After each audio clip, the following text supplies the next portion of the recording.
내 아들아, 그러므로 너는 그리스도 예수 안에 있는 은혜 가운데서 강하고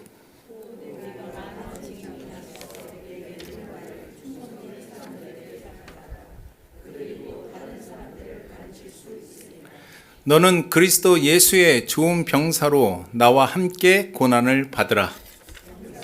복무하는 자는 자기 생활에 얽매이는 자가 하나도 없나니 이는 병사로 모집한 자를 기쁘게 하려 함이라.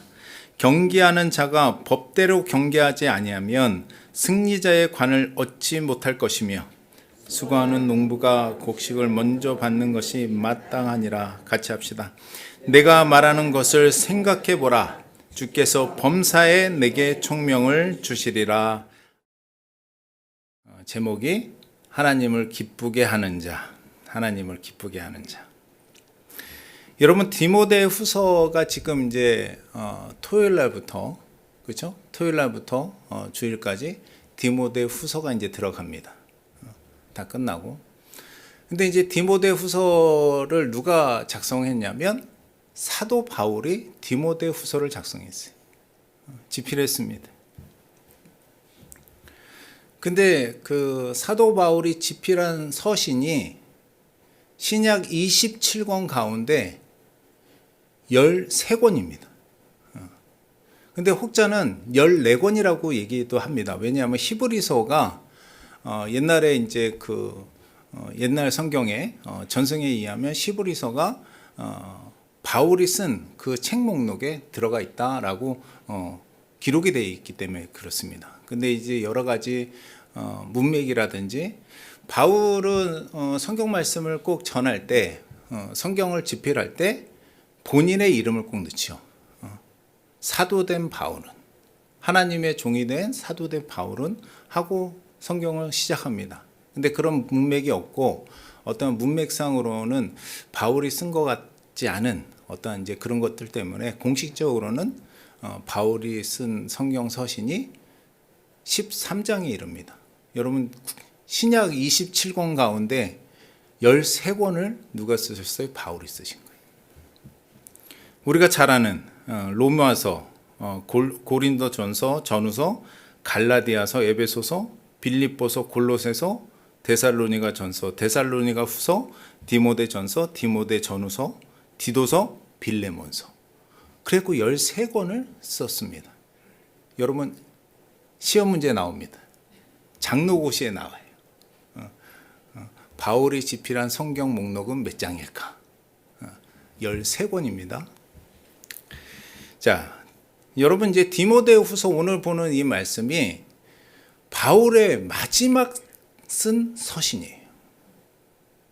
바울이 디모데후서를 쓰고 어떻게 되냐? 순교를 당합니다. 디모데후서를 쓰고.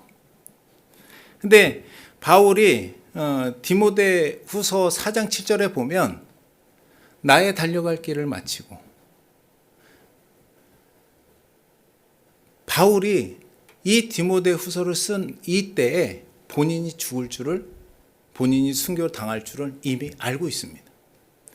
그러니까 내가 순교 당할 줄을 알고 쓴 복음서가 뭐냐면 디모데후서인 거예요. 그러면 어떻겠어요? 어떤 내용이 들어가 있겠습니까? 디모데후서에 이거를 작성하고 얼마 되지 않아서 순교를 당하는데, 어떻게 순교를 당하냐면 무릎을 꿇린 상태에서 저희가 이제 일본의 어떤 잔혹했던 어떤 그런 사진들 보면 무릎을 꿇린 상태에서 목을 칼로 치잖아요. 그때도 그렇게 목베임을 당했습니다. 그러니까 무릎을 꿇고 있는 상태에서 칼로 내려친 거예요. 단두대를 사용한 것이 아니라 칼로 내려친 겁니다. 왜냐하면 단두대는 나중에 1700년도에 만들어진 거기 때문에 칼로 내려쳤어요. 그래서 칼로 내려쳐서 저희가 이제 알고 있는 것처럼 목이 바닥에 3번 떨어져 있죠. 퉁퉁퉁, 전승에 의하면. 그래서 바울이 순교한 그 지역에 가면, 그 자리에 가면 샘이 솟는 게 3군데에서 솟는다고 그러잖아요. 바울이 머리가 떨어진 곳에서 샘이 솟는다. 왜 이렇게 순교하게 됐냐면 우리가 잘 알고 있는 로마 황제 네로 때문에 그렇습니다. 네로가 저희가 역사적으로 아는 것처럼 로마에 불이 나죠. 불이 나는데 로마 큰 제국의 70%가 탑니다. 근데 누가 불을 질렀다고 대부분 생각을 하냐면 네로 황제가 불을 질렀다고 생각을 하죠. 왜냐하면 불을 지르고 나서 그것이 끝난 다음에 거기에 새 왕궁을 짓습니다. 그러니까 자기의 새 왕궁을 짓기 위해서 그 도시에 불을 질렀다라는 것이 대부분의 얘기입니다. 근데 이제 그 불을 질른 그 불난 것을 누구한테 이제 탓하냐면 그리스도인들한테 탓하는 거예요. 그리스도인들한테. 그 그리스도인들이 박해를 받아서 순교를 하는데 이 당시에 순교했던 사람들이 수백에서 수천인데 그 중에 저희가 잘 알고 있는 베드로도 이때에 순교를 당합니다. 그리고 베드로의 형제 안드레도 이때 다 순교를 당해요. 이러한 가운데에 집필된 것이 디모데후서입니다. 그러면 여러분들한테 어떤 말씀을 하시겠습니까? 내가 죽는데 뭔가 남겨야 되는데 무슨 얘기를 하겠어요? 가장 중요한 얘기를 남겨주고 가겠죠. 그것도 누구에게 쓴 거냐면 디모데. 자기 아들은 아니지만 정말 아들같이 사랑하는 제자 디모데에게 이 글을 씁니다. 자, 오늘 말씀 한번 보도록 하겠습니다. 1절 봅시다. 1절 띄워주세요. 내 아들아, 그러므로 너는 그리스도 예수 안에 있는 은혜 가운데서 강하고. 어디에서 강하라고요? 은혜 가운데서. 은혜 안에서 강하고. 여러분, 세상의 강함은 능력에서 나옵니다. 그렇죠? 세상의 강함은, 지금 세상의 강함은 어디에서 나오죠? 군사력에서 나옵니다. 그 힘에서 나와요. 근데 하나님의 나라의 능력은 어디에서 나오는 줄 압니까? 은혜에서 나옵니다. 은혜에서 나와요. 절대 힘에서 나오지 않습니다. 하나님의 능력은 은혜 가운데 나옵니다. 제가 이제 다시금 생각을 해보면, 저한테 하나님께서 임하시고, 제가 어떠한 과정들이 있었잖아요. 제가 정말 말씀드릴 수 있는 것은 저의 강함 때문에 하나님이 역사하신 게 절대 아니라는 거예요. 어쩔 때는 정말 찌질하기도 하고, 어쩔 때는 성경책을 집어 던지기도 하고, 어쩔 때는 하나님 앞에 불평을 내어놓을 때도 있지만 하나님의 그 강함이 어디에서 나왔냐면 정말 은혜 가운데 나왔어요. 하나님이 저를 도와주셨고 나의 연약함 속에 하나님이 오셔서 그 연약함을 하나님이 배를 시키시고 그 연약함 속에 하나님이 큰 은혜를 내려주셔서 하나님이 일을 하게 하시고 이끌어 가셨던 거예요. 우리가 착각하는 건 뭐냐 하면 우리가 뭔가 하나님 앞에 능력이 되고 뭔가 내세울 게 있고 하나님 앞에 뭔가 드릴 게 있을 때 큰 일을 할 거라고 생각하는데 그거는 착각입니다. 있죠? 하나님은 우리의 작은 걸 가지고 하나님이 크게 하세요. 이게 은혜입니다. 군사력에 있는 게 아니에요. 힘에 있는 게 아닙니다.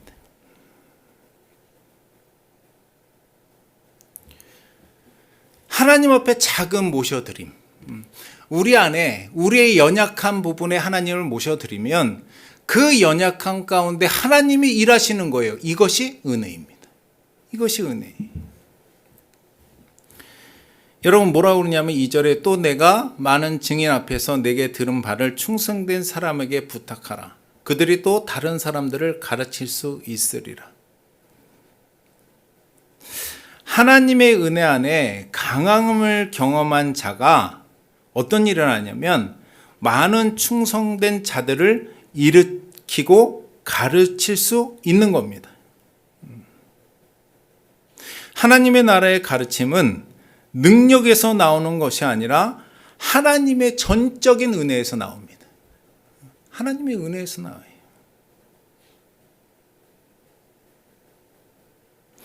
그런 하나님의 은혜가 그러한 하나님의 은혜를 입은 자에게 요구되는 것이 오늘의 말씀입니다. 하나님의 은혜를 받은 자. 하나님의 은혜를 입을 때 우리는 강하게 되는 줄 믿습니다. 여러분 이걸 믿으시길 간절히 바랍니다. 부족해도, 정말 부족해도, 가진 거 없어도 하나님이 그곳에 임할 때에 하나님이 큰 은혜를 주시는 줄 믿습니다. 자, 오늘 하나님 앞에 은혜를 입은 자, 그리고 그 은혜로 인해서 많은 자들에게 영향력을 끼치는 자들에게 요구되는, 바울이 마지막으로 순교를 앞두고 사랑하는 디모데에게 쓴 말씀을 보도록 하겠습니다. 자, 우리 3절 봅시다. 너는 그리스도 예수의 좋은 병사로 나와 함께 고난을 받으라. 첫 번째가 나와 함께 고난을 받으라. 오늘날 하나님이 우리에게 말씀하시는 요구입니다. 여러분 어떠한 고난일까?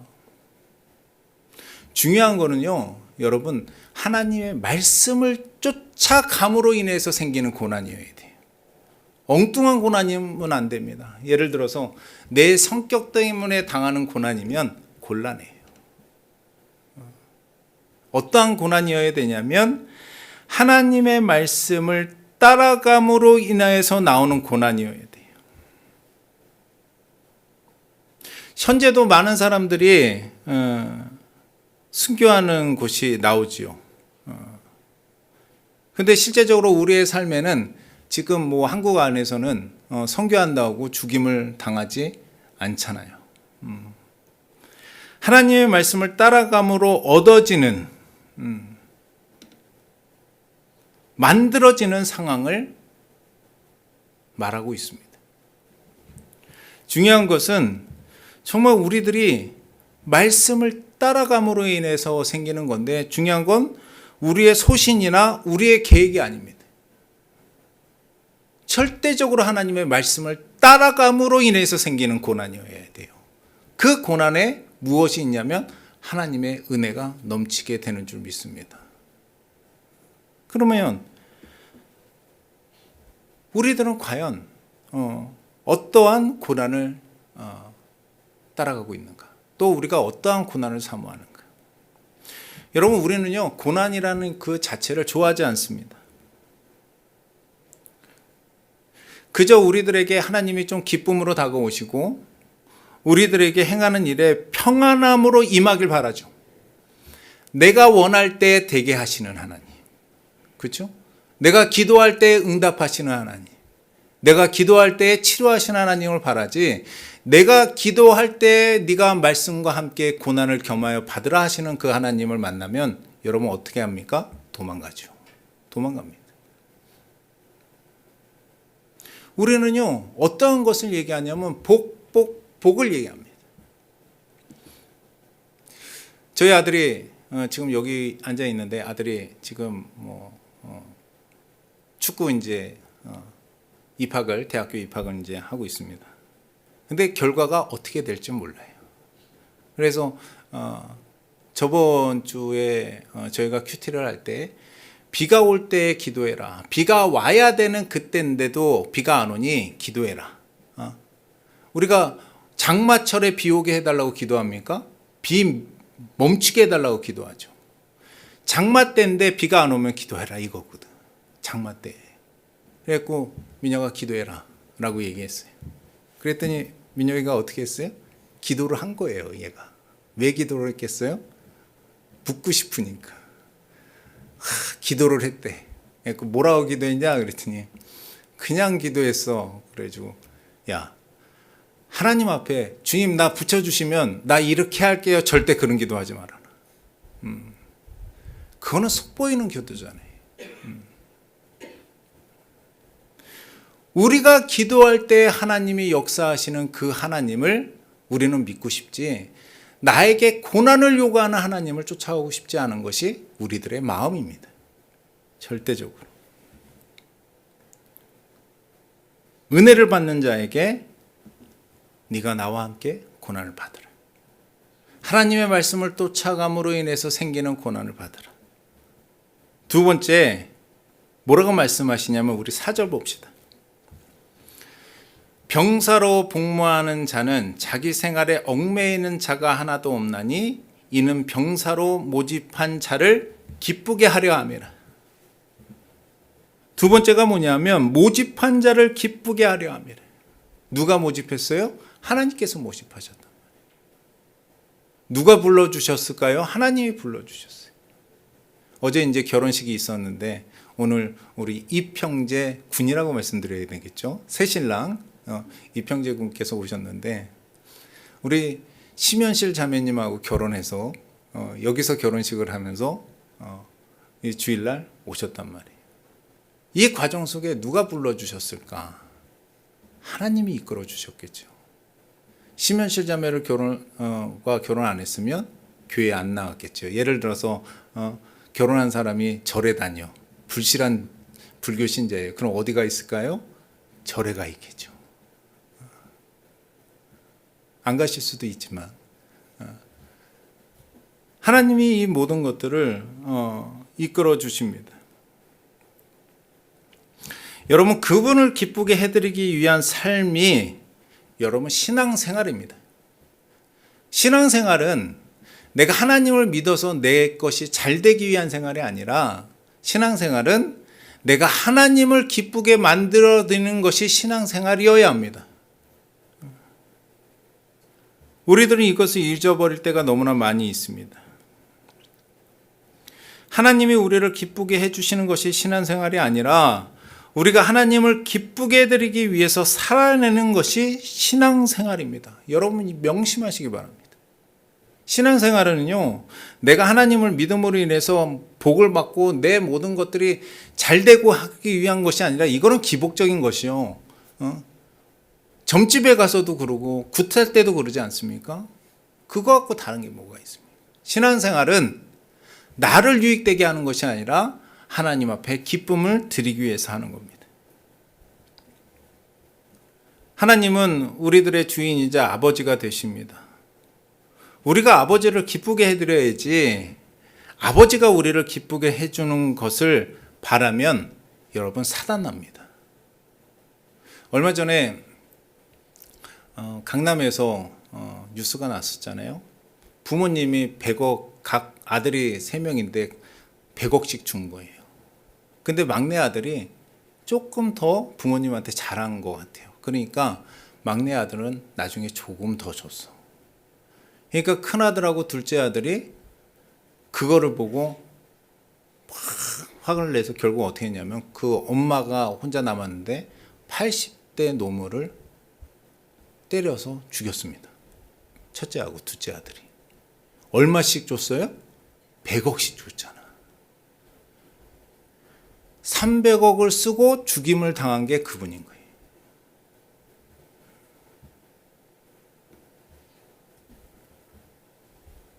자녀들이 부모님한테 바라는 거예요.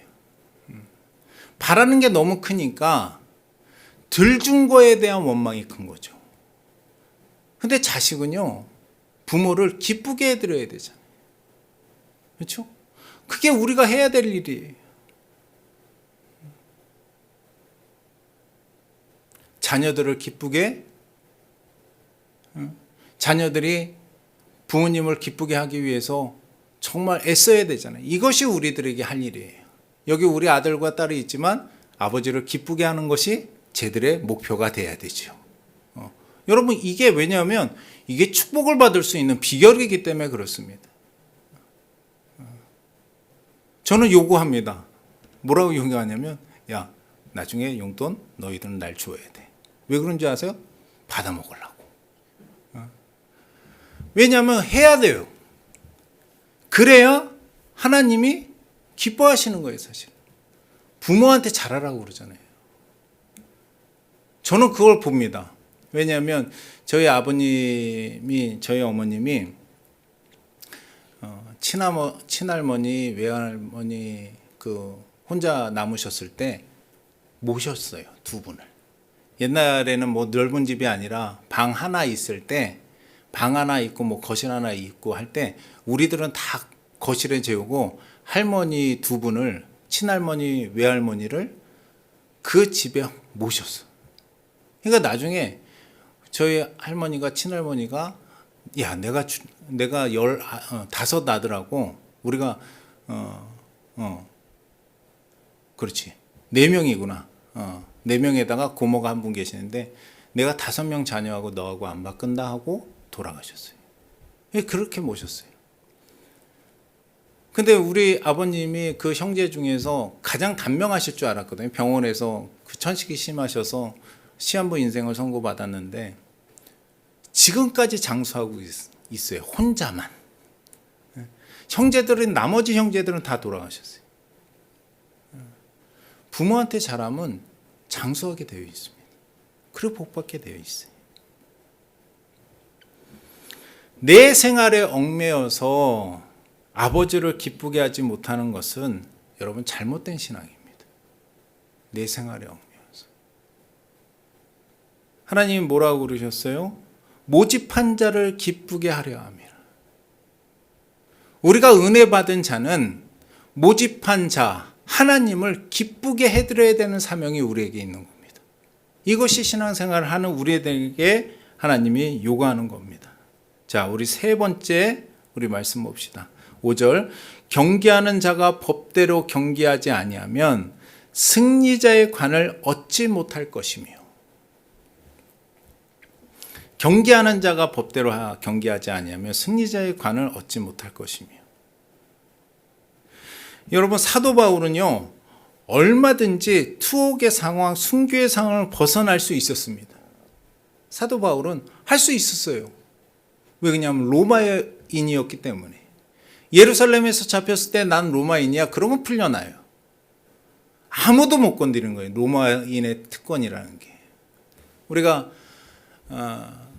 지금 뭐 여러 가지 한국 사람들이 캄보디아 가서 문제가 있어서 그래도 대통령이나 우리나라에서 이제 막 좀 강하게 하니까 거기서 이제 뭐 어쩔 수밖에 없이 일들을 이제 풀어내고 이제 그런 게 있잖아요. 만약에 그게 미국 시민이었으면 어떻게 됐을까? 난리 났겠죠, 만약에. 네. 바울은요, 얼마든지 투옥을 면할 수 있었어요. 왜냐하면 바울은 로마 시민자였으니까. 그런데 여러분, 그것을 전혀 자신을 위해서 쓰지 않고 오직 말씀의 흥황을 위해서 그것을 사용한 것이 누구냐면 바울입니다. 아, 나 로마인이야. 그러면 풀려나요. 근데 내가 로마인이기 때문에 어떻게 하냐? 내가 가이사에게 가야겠다. 내가 너를 풀어줄게. 너에겐 죄가 없어. 왜냐면 로마인인 걸 알고. 자기가 이제 때리고 난 다음에 자기가 때렸으니 이제 큰일 났다 하고 풀어줄게 하는데 아니야. 나 가이사한테 가야겠어. 그래서 그 말에 의해서 죄인으로서 로마로 끌려갑니다. 그 말에 의해서. 이것이 뭐냐면 경기의 법입니다. 우리가 알고 있는 경계의 법은 어떤 것입니까? 이를 이루기 위한 방법입니다. 우리가 알고 있는 경계의 법은 이를 이루기 위한 방법들이에요. 그런데 하나님의 경계의 법은 그 말씀의 흥황을 위해서 사용하는 법들입니다.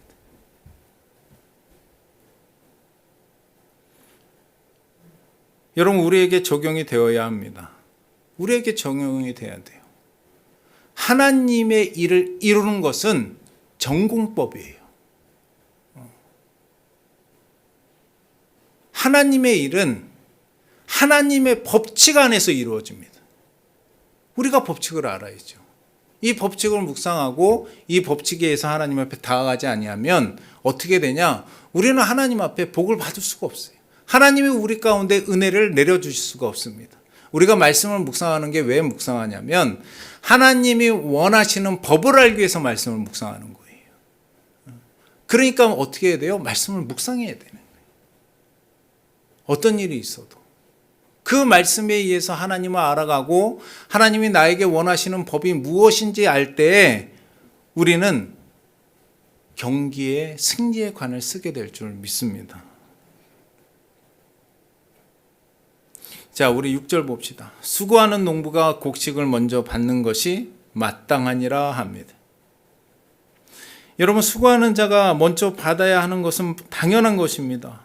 반대로 수고하지 않는 자가 받지 못하는 것도 당연한 일입니다. 그렇죠? 수고하지 않는데 어떻게 받을 수가 있어요? 지금은 디모데에게 먼저 받는 것이 무엇입니까? 디모데에게 이루어지는 것이 뭐냐면 하나님의 은혜요 또한 고난입니다. 여러분, 우리가 받으려는 것이 무엇입니까? 우리는 뭘 받고 싶은가?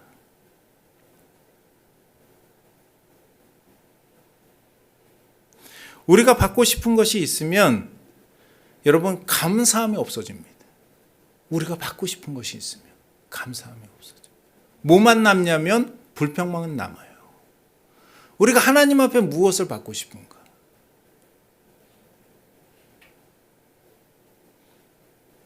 그러면 이런 얘기를 합니다.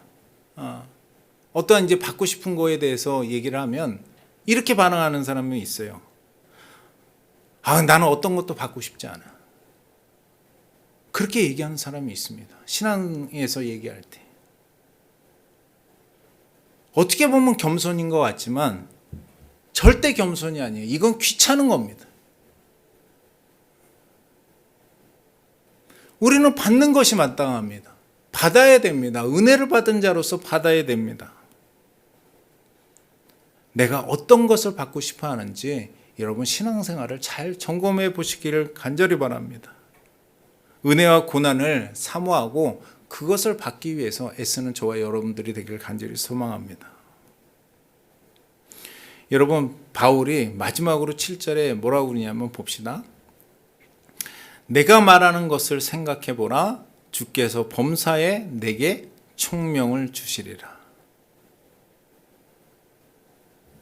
내게 총명을 주시라고 말씀을 하고 계십니다. 바울은 하나님께 총명을 받았기 때문에 디모데에게 총명을 주실 것이라고 전합니다. 그러면서 뭐라고 하냐면 생각해보라. 생각해보라 그러네. 생각해보라. 여러분, 우리들은 무엇을 해야 되냐? 생각을 해야 됩니다. 생각을. 신앙이 자라지 않는 사람들의 공통점은 뭐냐? 생각이 없어요. 생각이. 여러분, 하나님의 말씀 안에서 생각하는 신앙들이 돼야 돼요. 나에게 일어난 일에 대해서 생각하는 신앙인들이 돼야 됩니다.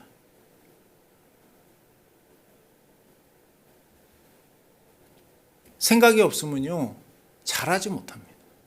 잘하지 못해요. 제가 청년들하고 우리 중고등부 아이들하고 큐티를 하면서 제가 본문 중에서 특별하게 뭐 한 장을 찍어가지고 얘기할 때 어떻게 하냐면 다른 거 다 잊어도 좋으니까 이 하나님은 잊지 마라. 이 말씀에 원하시는 그 하나님을 잊지 마라. 실패할 수 있음을 잊지 마라. 하나님이 그렇게 할 수 있음을 잊지 마라. 여러분, 하나님을 성공하시고 축복 주시는 하나님으로만 알고 있으면 어떻게 되냐? 실패할 때 하나님 앞에 원망한단 말이에요. 내가 실패할 때도 불구하고 하나님으로 인해서 기뻐할 수 있는 자가 되려면 내 삶 속에 하나님이 고난도 함께하여 주시고 내 삶 속에 실패도 또한 허락하여 주시는 주님을 알아야 됩니다. 그거 하나만 잊지 마라.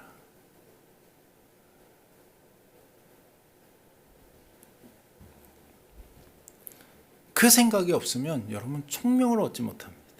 분명히 하나님은 그래, 분명히 바울은 내가 말하는 것을 생각해보라. 주께서 범사에 내게 총명을 주시리라. 지금 바울이 지금 네 가지를 얘기하고 있단 말이에요. 생각해봐야 돼. 생각해봐야 돼. 우리가 주일날 이제 이렇게 끝나고 예배 마치고 또 이제 밥을 먹고 모임을 하고 갑니다. 그러고 끝. 쉬면 안 돼요. 오늘 주신 오늘 본의 말씀을 가지고 여러분 삶 속에 오늘 하루 왼종일 맴도시기 바랍니다. 생각해야 돼요. 생각해야 돼요.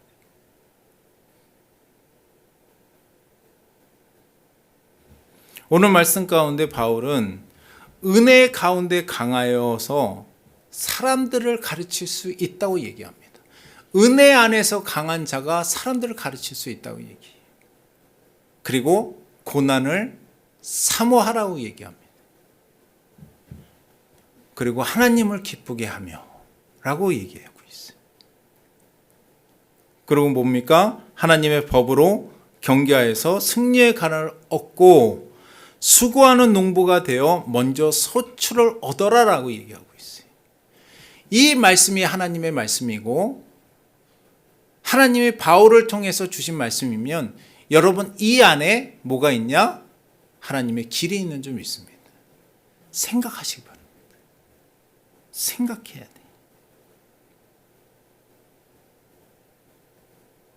하나님이 주시는 총명은요, 세상이 주는 총명과 다릅니다. 완전 달라요.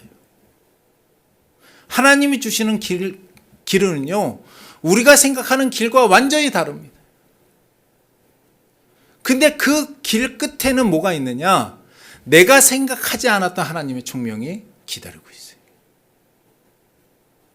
여러분 말씀을 묵상하시고 그 말씀에 의해서 정말로 생각함으로 말미암아 우리들에게 주시는 하나님의 그 기회들을 얻어갈 수 있는 저와 여러분들이 되길 간절히 바랍니다. 하나님은 기가 막힌 하나님. 하나님은 살아계셔서 하나님의 은혜를 사모하는 자를 강하게 하시고 그 강함으로 인해서 하나님이 놀랍도록 일을 하세요. 우리가 큰 거를 들여서 일하시는 것이 아니라 우리 작은 내어드림이 하나님이 은혜로 임하고 그 인해 속에 하나님이 강건하게 하시고 강하게 하시는 그 하나님이 저와 여러분들의 아버지인 줄 믿으시길 간절히 바랍니다. 분명히 디모데후서는 바울이 마지막으로 사랑하는 디모데에게 순교를 앞두고 기록한 말씀입니다. 4장이에요. 4장. 짧지만 그 내용은 결코 짧지 않은 줄 압니다. 정말 유언하는 그 마음을 가지고 우리가 디모데후서 말씀을 묵상할 때 바울이 전하는 이 신앙의 이 생각들이, 이 가치관들이 저와 여러분들의 것이 되어서 우리에게 하나님이 주시는 그 은혜를, 놀라운 그 은혜를 경험해내고 감사함이 넘치는 저와 여러분들이 되기를 간절히 축원합니다.